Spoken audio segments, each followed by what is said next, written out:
It's not that nitrogen is a problem, but nitrogen overuse is a problem, and thus optimization and efficiency is a solution.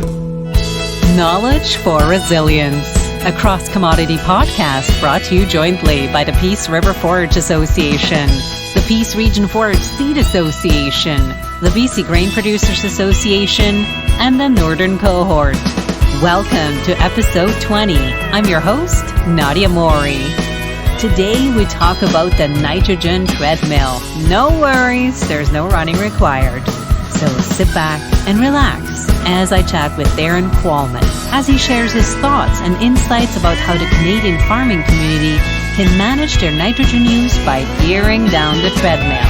And at the end of the day, maybe even put a few more dollars in their own pockets rather than in their input providers. Darrin Qualman is Director of Climate Crisis Policy and Action for Canada's National Farmers Union. He is a former farmer and the author of the 2019 report Tackling the Farm Crisis and the Climate Crisis, and the 2019 book Civilization Critical: Energy, Food, Nature, and the Future. His research, writing, and educational pursuits over the past 25 years have all aimed at creating a long-term, big-picture view of food, farming, and energy systems. He is active in social justice and food system struggles and has helped organize many campaigns, including the prevention to introduce genetically modified wheat into Canada. He has academic degrees in history, biology, and political studies. Without further ado, let's dive right in. Darrin Qualman, good to have you on today. Welcome to the podcast. Thank you, Nadia. Great to be here. You are a director with NFU, the National Farmers Union, but you also farm yourself. I'm a former farmer. I grew up farming here south of Saskatoon, grain and oilseeds and specialty crop farm, but discontinued that some time ago to do full-time policy work with the National Farmers Union, and I'm now their Director of Climate Crisis Policy and Action.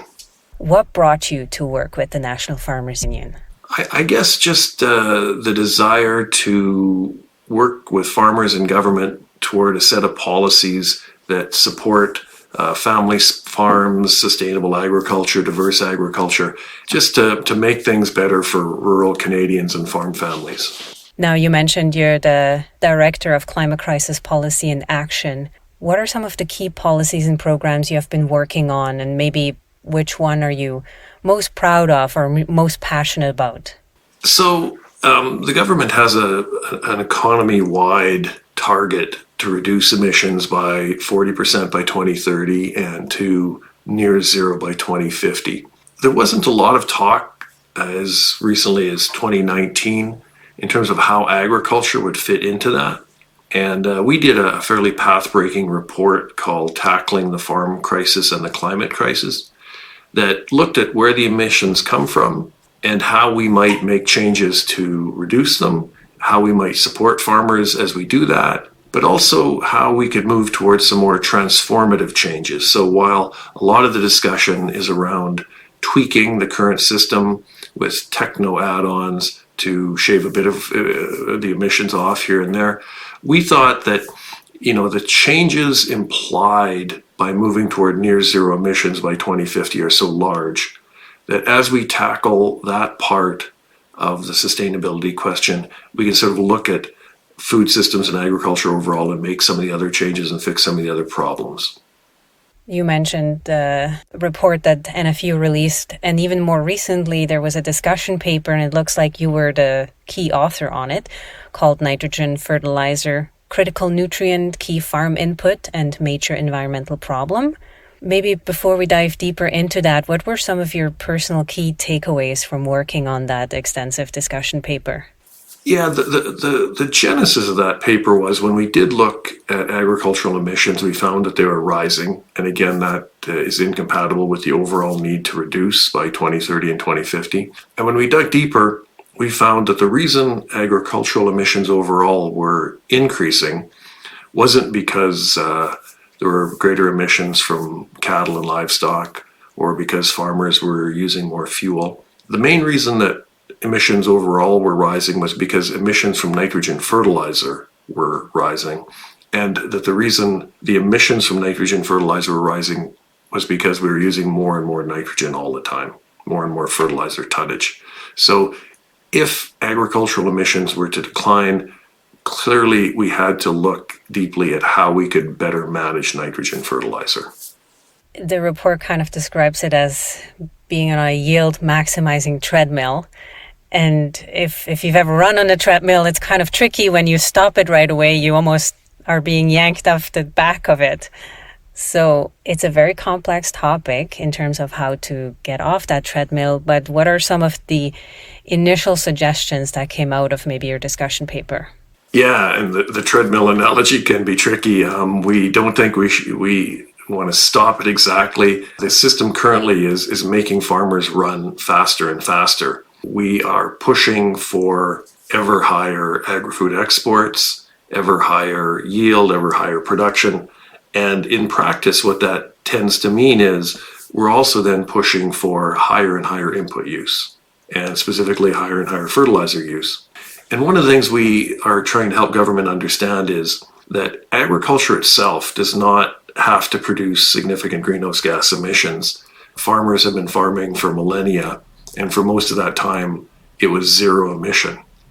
The emissions really start coming out of agriculture when you start pushing inputs in, fuels, fertilizers, chemicals, etc. And, to state that very clearly, we're telling the government that the emissions coming out of agriculture are a direct function of the inputs going in. So if they want a low emission farm system, they need to look at a low input farm system. So that's kind of the treadmill idea, that as long as we're trying to run ever faster and produce ever more, we're going to be pushing up emissions. And we need to find ways to push them down.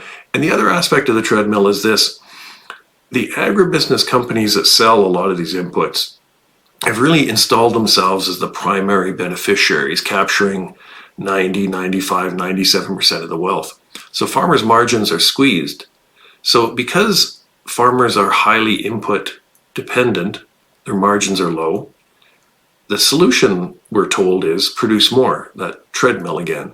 The problem is, to produce more, you have to get even more input dependent, which further crimps your margins, which pushes you to try and produce more with more inputs. And it's not just a treadmill, it's kind of a vicious circle, that the solution becomes the problem. And, in order to sort of get out of that, you dive in deeper. And we're saying, hey, we need to step off and find a different way.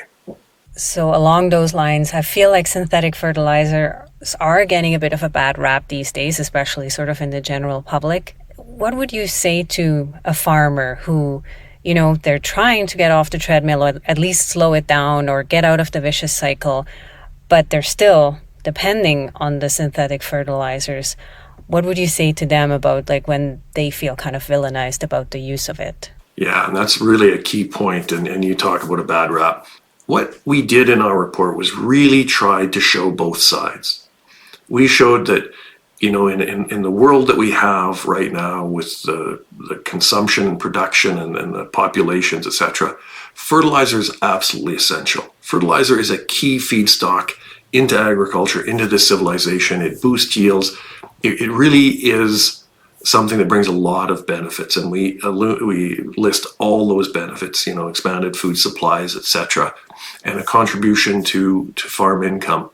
So it's not fertilizer in any way that is the problem. Fertilizer is a solution in many ways. It brings many benefits. What we're hoping to focus people's attention on is the overuse of fertilizer, because it is in that overuse that we cease to continue gaining benefits, and we really then start to really create the problems, the emissions.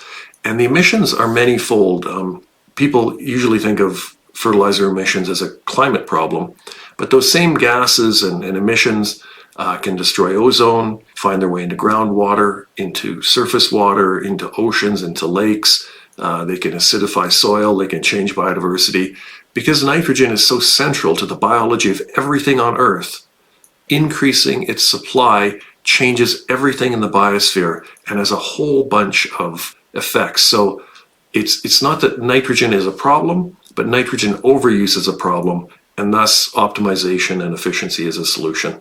Do you feel farmers today have the tools to understand when they're overutilizing fertilizer, or also the tools to adjust if they are in a situation where they are maybe overutilizing it? Yeah, what we found, I was part of a task force with Farmers for Climate Solutions that looked into this. The NFU is part of that coalition of Farmers for Climate Solutions. And we found that there was a very deep and mature understanding of not only how you reduce, but the tools. So on the one hand, ways to reduce overconsumption and to use it optimally include putting it down at the right time. So that's in the spring rather than the fall before, and doing very comprehensive soil testing so that only enough fertilizer is put on to replace the nitrogen that's removed through crops, etc. A lot of farmers have heard of 4R, the right rate, right place, right time, and right formulation.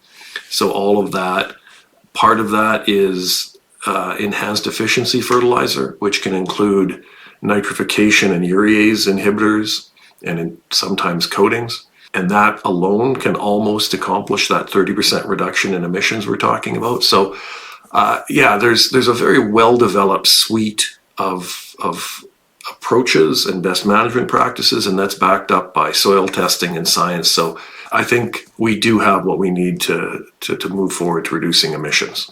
You mentioned the 30% reduction that we're aiming for. It sounds like a big number, but how realistic do you think that is to be achieved, and how quickly do you think we could get there?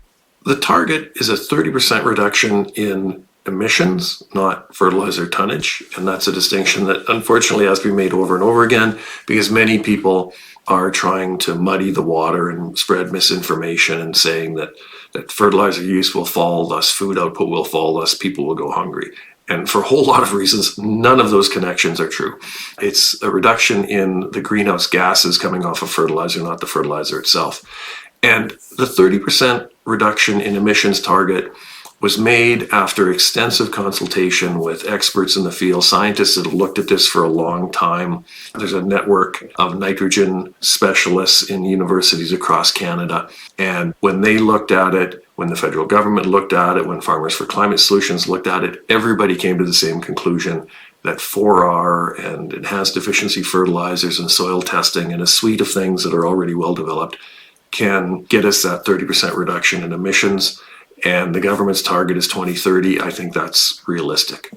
That's a good point you bring up about the expected reduction of food being produced. I was going to ask you about that in terms of, if people think, we got to reduce emissions coming from fertilizer, i.e. reduce the fertilizers, i.e. that gives us less food.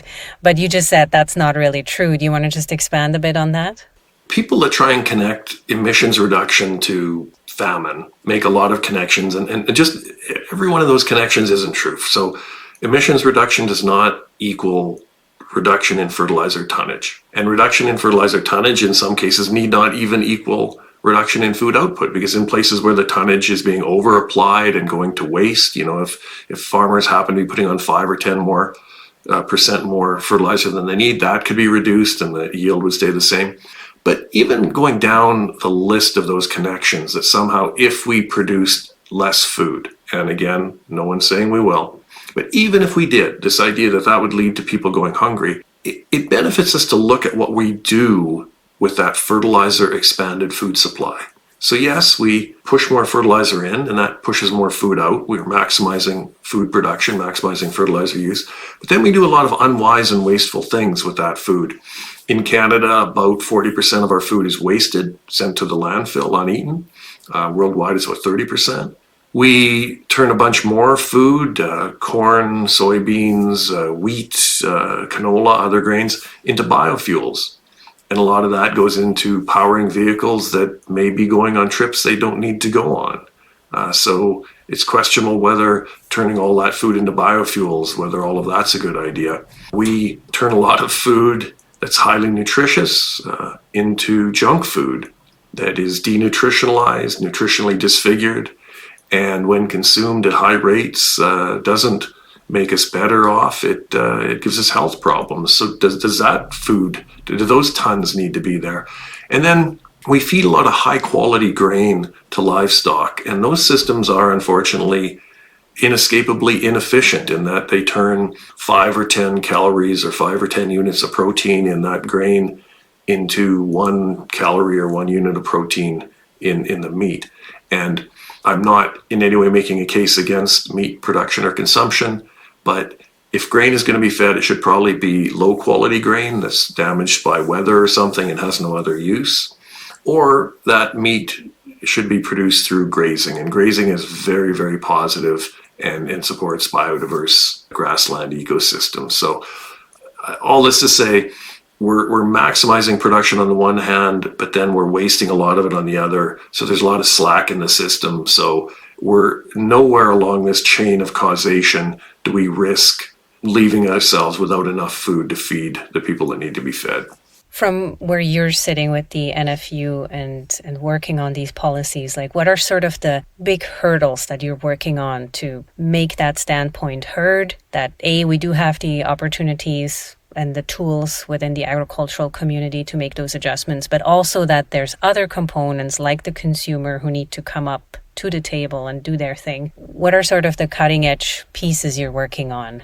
I think there's hurdles. I think there's a lot of things that are going positively. The federal government is on board. They came out with the 30% emission reduction target. They've been putting a lot of money behind this. These are voluntary targets, and the federal government has put hundreds of millions of dollars behind them to incentivize farmers to take these steps, to cost share the additional costs. But some of the barriers and the hurdles, the industry and industry groups seem to be pushing back. Some political parties seem to be using this for their own gain. A lot of people that are listening to this podcast might have heard people talking about a fertilizer ban or fertilizer mandates or forced reductions. That's all misinformation, extremely unhelpful and polarizing, really takes away from the good news story, and that is voluntary measures backed with a lot of incentive money. So that's unfortunate. A lot of provinces are not yet on board, often for their own political reasons. So I think the politicization of this issue is a recent and fairly large impediment. We've known for a couple of years that we can reduce by 30% the emissions from fertilizer, that, how we do it. And for a long time, that just seemed to be a plan people were moving toward. And then suddenly, in the last few months, people have decided to use that as a wedge issue for various reasons. And that's really made things more difficult. But I think we're getting past that. I think the media is doing a good job of correcting the misinformation and reminding people this is voluntary, this is emissions, not tonnage, and we know how to do this, and we'll probably accomplish it by 2030. I guess it goes sort of in, we have a bit this for and against debate happening with synthetic fertilizers. What more meaningful discussion could we have instead? Yeah, we say very specifically in our report, and I should say our report takes a really big picture, long-term look at this. It's very broad, and it brings a lot of new information to the table.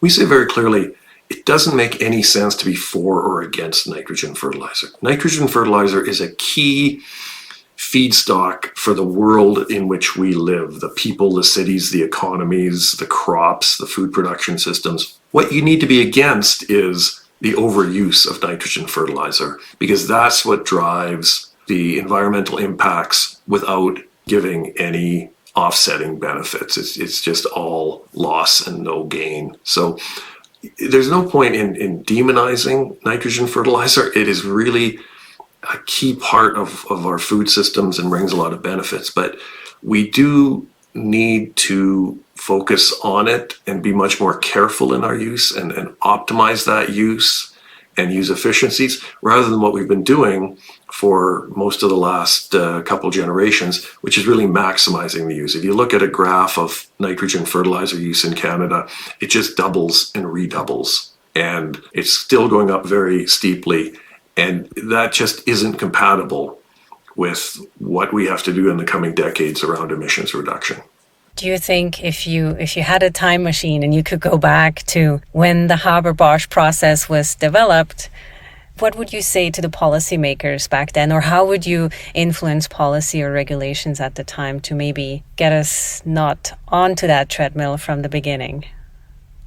I think we had a long period through the 20th century where we just didn't think very much about what we were doing. We doubled and redoubled carbon flows, nitrogen flows, phosphorus flows, tree cutting, water consumption, plastics production. Everything in our world was just doubled and redoubled without a lot of thought about planetary limits. Nitrogen fertilizer from the Haber-Bosch process was part of that. I think in the 21st century, we're encountering and in some cases colliding with those planetary limits, and we need to rethink about how we do this. So there's a dawning awareness that every material and process that humans have mobilized over the last 100 years, those all need to be examined and optimized. And we need to take things like fertilizer, which is in many ways a very precious, beneficial thing, but just use it with a lot more care and thought, and not just think, well, that happens to be cheap because it's made from natural gas, which happens to be cheap. Let's just use twice as much as that. Likewise, if you looked forward in a couple of years or 5 years down the road, what would be your hope where we're at in this, I don't want to call it nitrogen debate, but just the changes that need to kind of happen in our approach to nitrogen fertilizer use? My hope is that this encounter with planetary limits around nitrogen and this encounter with planetary limits around greenhouse gas emissions from nitrogen and other aspects of agriculture allow us to not just solve those environmental and climate problems, but allow us to take a real foundational look at how we do things like produce food, and we're also looking at how we do things like transport, everything in our society. We need to take a foundational look at that and make changes that not just solve the environmental or climate problems, but that start to solve other problems, because agriculture has a lot of other problems. The concentration of land in fewer and fewer hands, the expulsion of farmers off the land such that every time there's an ag census, there's fewer and fewer farmers. The fact that 95 or 97 cents out of every dollar farmers produce is captured and extracted by the companies that sell inputs, fertilizer, chemical, seed, fuel companies, etc., machinery companies. There's a whole constellation of things that we can fix. But if we fix them together in a coordinated way that supports farmers, we get to a future where maybe we have more farmers instead of fewer. Maybe they feel more stable and secure with their farm income because their margins are larger and they're not giving most of every dollar they make over to expenses. So I think there's a lot of win-wins here, a lot of synergies that, as we say in another report, the changes that are forced upon us by some of these planetary limits open the door to making other changes that we want to make and need to make in order to make better, more farmer-sustaining, community-sustaining agriculture systems. With the challenges you just kind of listed, the demographics of the farming community, the land ownership and all the other things, do you ever lose hope, or do you ever get frustrated, or how do you keep a positive outlook on the issues, especially in your position with policy work? One remains hopeful, but not always optimistic sometimes. And by that I mean, a lot of the trend lines are going in the wrong direction. We're losing farmers, emissions are going up. So if you look at the trend lines, there's no reason just to be optimistic and say this will sort itself out.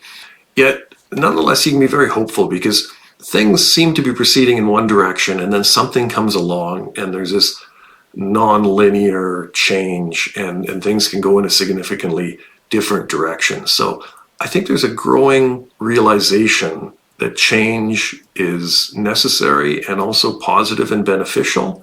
But people feel kind of stuck. I think people feel stuck in the current systems with, small margins, etc.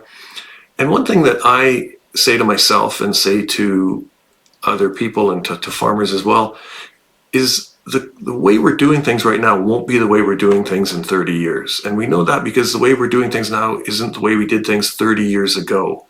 I grew up farming and we had summer fallow and we tilled the land till it was black and we seeded with diskers. There was a lot of tillage and a lot has changed over the last generation or two, just as it's going to change moving forward. And if we as farmers and governments and citizens work together, we can kind of take some control of that change and shape it in ways that when we get a decade or two down the road, not only have we reduced greenhouse gas emissions, but in those transitions, we've also solved a lot of the other issues in our food systems and on our farms. So back in 2019, you also wrote a book called Civilization Critical. And it's about energy, food, nature, and future. And I liked one of the comments that the reviewer left about the book being a thoughtfully documented analysis of a runaway train that we're all on board.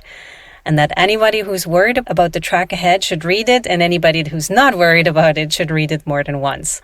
I was curious, what was sort of the trigger that brought you to write that book? I wanted to help people understand that we didn't have a number of separate environmental problems. We had a couple of structural problems with the way we were organizing our world, and from that, all these other seemingly separate environmental problems came about. And the foundational issue that I lay out in the book by looking at food systems, initially I use food systems and farming as the central metaphor, although it applies to just about everything we do.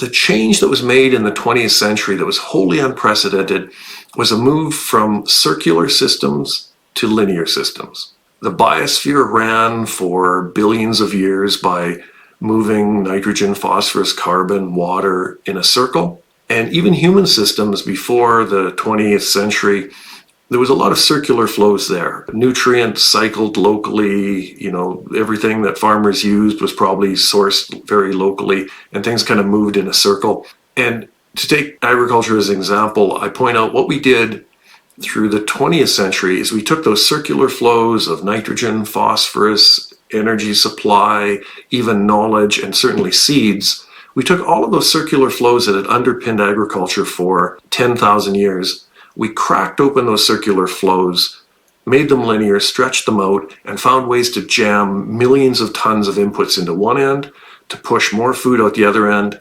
but also more greenhouse gas emissions and other unintended consequences and collateral damage. So the book really looks at what a sustainable system is, and a sustainable system is one that is as much as possible powered by solar energy, not fossil fuel energy, and as much as possible moves materials in circles, not straight lines. And once you start realizing that that's the foundational definition of sustainability, you can then look at agricultural systems, transportation systems, other production systems, and sort of measure them against that and move toward a more authentic and an effective view of sustainability, not one in which, current business as usual just has some tweaks and add-ons. Do you think there's hope? As the title says, Civilization Critical, do you think there's hope to steer away from that cliff of going over it? Well, the title actually, I think, has 2 or 3 different meanings. One, civilization is critical. It's critical that we look at it. It's critical that we think about it. Another way of thinking about it is it's sort of in critical condition in that it's not well right now. There's a lot of pathologies. So, as I said before, the attention of policymakers and people is increasingly turning toward the environment and greenhouse gas emissions. So that's positive, but we need to do a lot more. We need to do it a lot faster. We and others have pointed out you need a near wartime level of activity and mobilization to really get ahead of this climate problem and some of the other problems. And we're not seeing that. So we have the tools, we have the knowledge, but we're currently moving too slow. But we could. There's no reason to despair. We could solve this if we move fast enough. What sort of final thoughts do you have, whether it's on the nitrogen issue or just our movement as civilization, the climate situation? I would just urge people to get involved and take an interest in these issues. It's really fascinating. As you delve into this, you not only come to an understanding of what might be wrong in society, you come to a more foundational understanding of how things work, how this amazingly productive, technologically advanced civilization that we live in, how it came to be, what sorts of things power it, what kind of engines underpin it, what are its fuel supplies, what's going right with it, what's going wrong with it. And as you start to gain that knowledge, things become more interesting and also more understandable. And that underpins our responsibility as democratic citizens. We're in a very fast-moving, complex, technologically advanced world. And in order to govern that properly as democratic citizens, we have to understand that better. So I would just urge people to dig in. And I think as people dig in and understand it better, they will be moved to take action and become involved to help protect it. If people are interested in maybe learning more about the National Farmers Union, where would you send them? Our website is www.nfu.ca. And if they go there, there's a big blue button right on the homepage that says Climate. Click that, and you'll find not only the nitrogen report, but also previous reports, the Tackling the Farm Crisis and the Climate Crisis. If you're looking for a particularly good news, optimistic view of this, I'd recommend a report from a couple of years ago called Imagine If, Envisioning a Near Zero Emission Food System for Canada, that positions the reader in 2030 and invites him or her to sort of imagine looking back over the intervening time and imagine that we did everything right and we have very good climate outcomes, and how did we accomplish those very positive outcomes. So the Imagine If report, instead of focusing on the problem, just imagines that we did what it took and solved those problems and digs into how that happened. So that's all at nfu.ca. And what if people are looking for another read on their reading list? Where could they find your book? You can find the book at your favorite independent bookstore. It can be ordered from any bookstore or wherever you get books. I've seen it on most platforms, but I encourage people to patronize their local independent bookstore. Well, thank you so much for your time today, Darrin, and thanks for the outlooks and the hope. And I hope people will maybe take some time and go have a look at those reports. Thank you, Nadia. Great questions. Thanks for giving us the time to delve deeply into these issues.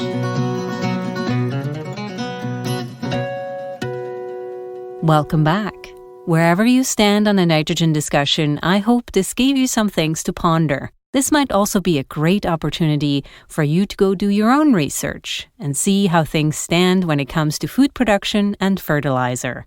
Next up, I get to sit down at the kitchen table with Bess van Zandvik, a local force in horticultural production.